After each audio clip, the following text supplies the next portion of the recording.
Le JT des législatives J-17 avant le premier tour, orphelin de son président, battu silencieux, l'UMP se cherche des chefs.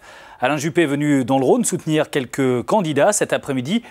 Candidat, c'est un mot très masculin. Certaines mauvaises langues disent même qu'à l'UMP, le féminin de candidat se dit suppléante. Sophie Valzecchi est allée voir si l'UMP est si macho que ça dans la capitale du Beaujolais. Nous sommes à Villefranche-sur-Saône, première étape dans le Rhône d'Alain Juppé qui aujourd'hui est venu soutenir les candidats aux législatives, des candidats plus que des candidates parce que dans notre région, elles sont peu nombreuses. L'UMP a investi seulement 5 femmes sur les 32 candidats titulaires. Il y en a 3 dans le Rhône, une dans la Drôme et dans la Loire et aucune en Ardèche et dans l'Ain. Alors nous avons profité de la venue d'Alain Juppé pour lui demander si l'UMP avait du mal à trouver du personnel politique féminin.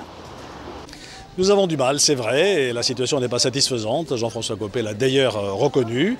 Il faudra progresser. Parce que c'est bien les instances qui décident des candidats. Oui, vous savez, c'est le terrain aussi qui décide. Avant de rejoindre Lyon pour animer une réunion publique ce soir, Alain Juppé, qui est aussi le maire de Bordeaux, n'a pas coupé à la tradition locale une dégustation des vins du Beaujolais. Une dégustation aujourd'hui 100% masculine. Comment le terrain peut-il faire changer la loi? C'est une thématique qu'on abordera régulièrement dans ce journal. Aujourd'hui, un fait divers qui a carrément fait disparaître une loi, c'est celle sur le harcèlement sexuel, dossier signé Soria Khaldoun.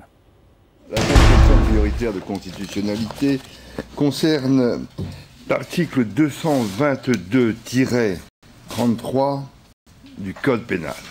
Le fait de harceler autrui dans le but d'obtenir des faveurs de nature sexuelle est puni d'1 an d'emprisonnement et 15 000 € d'amende. C'était le texte de la loi sur le harcèlement sexuel, loi définitivement abrogée par le Conseil constitutionnel le 4 mai 2012.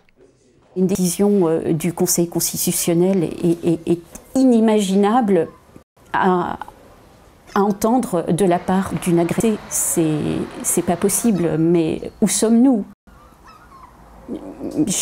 C'est la justice de mon pays, celle-là. Et est-ce que mon affaire va continuer va intéresser la justice ou alors elle est encore une fois mise au panier ? Mise au panier, comme toutes les affaires qui étaient en cours. Les harceleurs ont les mains libres pour cause de vide juridique. Une situation provoquée par cet homme, l'ancien député du Rhône, Gérard Ducret, condamné en mars dernier par la Cour d'appel de Lyon à 3 mois de prison avec sursis et 5 000 € d'amende pour des faits de harcèlement sur une stagiaire de la mairie de Villefranche-sur-Saône. Avec son avocat, il décide de poser une QPC, une question prioritaire de constitutionnalité. Il estime que la loi porte atteinte aux droits et libertés que la Constitution garantit. On ne peut pas laisser au juge le soin, dans le silence de la loi, de la compléter selon ses humeurs, sa fantaisie du moment, ses principes, par exemple en matière de sexualité, voire ses propres fantasmes. Il faut que cette loi n'était pas claire. Pas clair, c'est ce que dénonçaient également depuis des années les associations de défense des droits des femmes. Alors, une question, l'affaire Gérard Ducret, un bien pour un mal ou un mal pour un bien? Pour l'instant, c'est un mal. Parce que toutes les affaires en cours, toutes les femmes qui auraient besoin du soutien d'une loi ne pourront rien faire. Et toutes celles qui auront entamé des procès vont voir leur procès cassé. Enfin, il ne se passera plus rien. Donc ça, c'est un mal. Par contre, je pense que du coup, on va être obligé de se poser la question d'une loi efficace. Venue du Rhône, la QPC qui a fait tomber la loi sur le harcèlement sexuel se retrouve entre les mains d'une ancienne élue du Rhône. Najat Vallaud-Belkacem, désormais ministre des droits des femmes, a déclaré s'être déjà penchée sur la question devenue une priorité pour le gouvernement. Avec Christiane Taubira, elles espèrent soumettre une nouvelle loi à la nouvelle Assemblée nationale avant l'été. Comme chaque soir, gros plan sur une circo où ça chauffe. La deuxième de l'Ain, fraîchement redécoupée, fait beaucoup parler d'elle parce que du côté de Mont-Luel et de Meximieux, un élu UMP a franchi un interdit, se présenter sous les couleurs bleu marine et parce qu'aussi en face, au PS, on entre en dissidence. Béatrice Tardy, Mathieu Boudet. Tire dans les pattes, ici bien plus qu'ailleurs, et le coup de grâce, c'est lui qui l'a donné. Olivier Hérault, UMP, vient de rejoindre le Front National dans le rassemblement bleu marine, à défaut d'être le suppléant d'un candidat de droite. Je suis plus à la droite de l'UMP. L'UMP populaire. Vous auriez préféré rester quand même à l'UMP si vous aviez eu votre place Si j'avais eu ma place, oui, mais je pense que le rassemblement bleu marine peut aussi apporter justement peut-être ce nouveau mouvement populaire plus à droite, qui rassemble beaucoup plus largement, et je crois qu'il faut le souhaiter.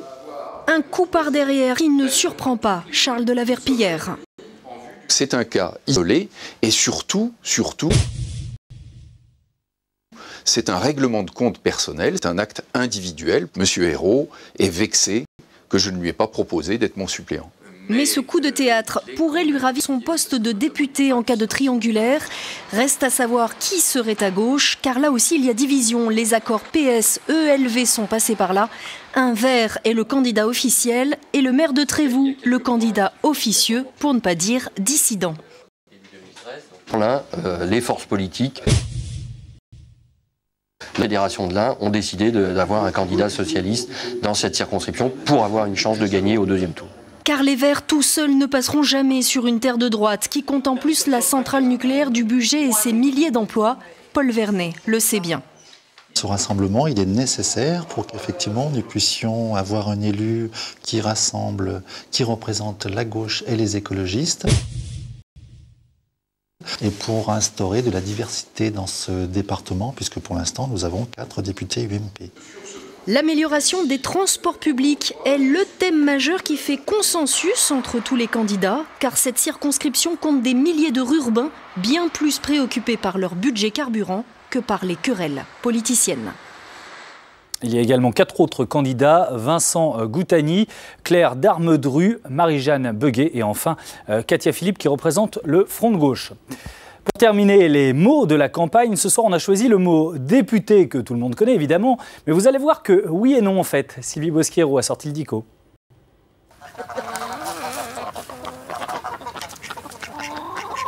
À quoi sert un député? C'est bien la question que l'on peut se poser avant chaque législative. L'Assemblée nationale est l'une des 2 chambres qui composent le Parlement français. Une chambre sans lit, mais avec des sièges, ce qui aide à rester éveillé durant les sessions.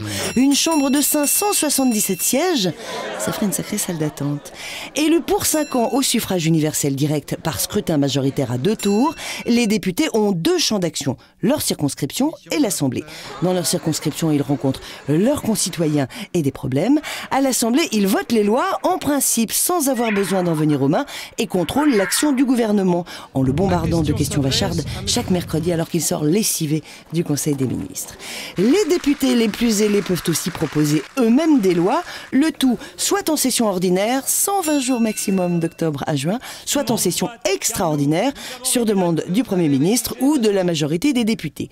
Enfin, ainsi qu'on ne parle pas de corde sur un bateau, depuis 1997, on ne dit jamais dissolution en présence d'un député. Dissolution, déjà une, ce serait pas si mal. À suivre dans ce 19-20 vos éditions de La Loire et du Grand Lyon. Prochain rendez-vous avec la campagne des législatives, demain, même heure. Bonne soirée sur France 3.